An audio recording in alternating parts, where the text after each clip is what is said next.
Pengertian biolistrik. Biolistrik adalah energi yang dimiliki setiap manusia yang bersumber dari ATP, di mana ATP ini dihasilkan oleh suatu energi yang bernama mitokondria melalui proses respirasi sel. Biolistrik juga merupakan fenomena sel. Sel-sel mampu menghasilkan potensial listrik yang merupakan lapisan tipis muatan positif pada permukaan luar dan lapisan tipis muatan negatif pada permukaan dalam bidang batas atau membran. Kemampuan sel syaraf neuron mengantarkan isyarat biolistrik sangat penting. Manfaat biolistrik: melancarkan sirkulasi darah di dalam seluruh tubuh, menjaga kesehatan agar tetap prima, membantu mengurangi rasa sakit dan kelelahan, melancarkan reproduksi hormon endorfin yang berfungsi untuk relaksasi tubuh, mengurangi beban yang ditimbulkan akibat stres, menyehatkan dan menyeimbangkan kerja organ-organ tubuh, menyingkirkan toksin atau racun dalam tubuh, kekuatan dan kelunturan pikiran, tubuh, dan emosi bisa ditingkatkan, rekturisasi tulang, otot, dan organ dapat dibantu, tidur bisa lebih berkualitas. Cara kerja biolistrik. Tubuh kita memiliki bagian tubuh yang berfungsi sebagai penerima rangsang, yaitu alat indera. Bagian tubuh ini disebut reseptor. Nah, reseptor ini memiliki syaraf-syaraf khusus yang bisa mendeteksi rangsangan tertentu. Misalnya, bau pada hidung, rasa pada lidah, suara pada telinga, rangsang sentuhan, suhu, gesekan, dan rasa sakit pada kulit. Setelah itu, syaraf-syaraf yang disebut neuron reseptor ini akan mengirimkan sinyal listrik menuju otak. Informasi ini akan diolah sesuai kehendak kita. Kemudian, otak akan mengirim respon menuju organ yang disebut efektor. Efektor meliputi otot, kelenjar, dan lain-lain.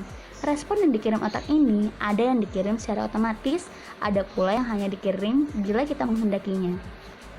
Sinyal listrik ini kemudian akan diterjemahkan sebagai perintah oleh efektor.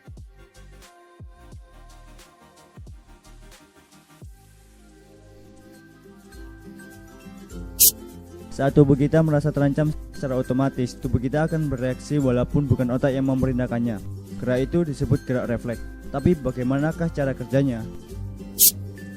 Contohnya, ketika tangan kita terkena api, maka tangan kita akan langsung menjauhi api itu walaupun kita merasa tidak memerintahkannya. Bagaimana bisa? Secara tak sadar tubuh kita akan berusaha sebaik mungkin untuk menghindari rasa sakit pada tubuh bagian luar kita, khususnya kulit. Saat ada suatu rangsangan yang membahayakan kulit, maka otomatis tubuh kita akan melakukan gerak tak sadar untuk menghindari bahaya tersebut yang dinamai gerak refleks. Gerak refleks terjadi ketika rangsangan berbahaya diterima oleh panca indera, misalnya kulit. Maka saraf sensorik pada indera tersebut akan meneruskan rangsangan ke saraf pada sumsum tulang belakang. Lalu diteruskan ke saraf motorik yang berguna memicu atau merangsang otot untuk bergerak menjauhi bahaya tersebut. Gerak refleks juga terjadi pada pupil mata kita. Pupil adalah lubang kecil pada mata yang berguna agar cahaya dapat masuk ke retina.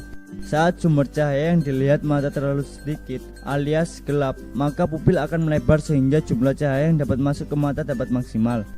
Sedangkan saat keadaan terang, pupil akan menyempit agar cahaya yang masuk ke mata tidak terlalu berlebihan sehingga tidak merusak retina mata. Pada akhirnya, gerak refleks sangat berguna untuk melindungi diri kita. Bukan hanya aktor di film laga saja yang memiliki refleks untuk melindungi dirinya. Perhatikanlah wanita ini.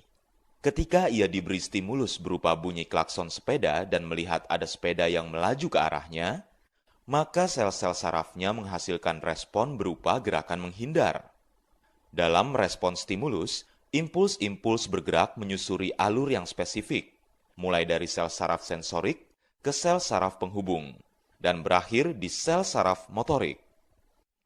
Untuk lebih jelasnya, perhatikan kembali proses respon tubuh terhadap stimulus. Ketika telinga mendengar bunyi klakson sepeda, reseptor di telinga, terutama bagian ujung sel saraf sensorik, terstimulasi. Sel-sel saraf sensorik ini menghasilkan impuls-impuls saraf yang bergerak menuju otak. Sel-sel saraf penghubung yang terdapat di otak menerima impuls tersebut dan meneruskannya ke sel-sel saraf motorik. Impuls-impuls bergerak melalui akson-akson pada sel-sel saraf motorik menuju otot leher, sehingga otot tersebut berkontraksi, menghasilkan gerakan menoleh sebagai bentuk respon terhadap bunyi klakson tadi. Demikian pula dengan respon yang dihasilkan oleh stimulus yang berasal dari penglihatan. Ketika mata melihat ada sesuatu yang melaju cepat ke arahnya, maka wanita tersebut menggerakkan otot-otot di kakinya untuk bergerak menghindar.